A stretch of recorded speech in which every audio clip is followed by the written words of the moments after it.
नमस्कार मित्रांनो, मी Nitin Chaudhari, top electrician या यूट्यूब चॅनलवरती आपलं स्वागत आहे।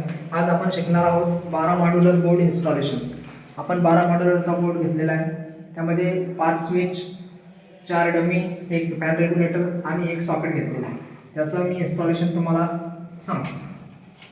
ही फॅनची इनकमिंग वायर आहे, ती रेग्युलेटरच्या फर्स्ट टर्मिनलला जोडायची आणि दुसऱ्या टर्मिनलला जी वायर आहे ती स्विचला जोडायची। अशा प्रकारे हे फॅनचं झालं आहे। हे लाईट कनेक्शन आहे, ही येणारी वायर फेज आहे, हे लाईट कनेक्शन आहे, हे दुसऱ्या लाईटचं कनेक्शन आहे आणि हे तिसऱ्या लाईटचं कनेक्शन आहे। ओके, आणि याच्यामध्ये आपण सॉकेट घेतलेला आहे। सॉकेटसाठी हा स्विच आहे, हा स्विच आपण घेतलेला आहे। अशा प्रकारे सगळं जोडून हा आपला 12 मॉड्युलरचा बोर्ड तयार झाला।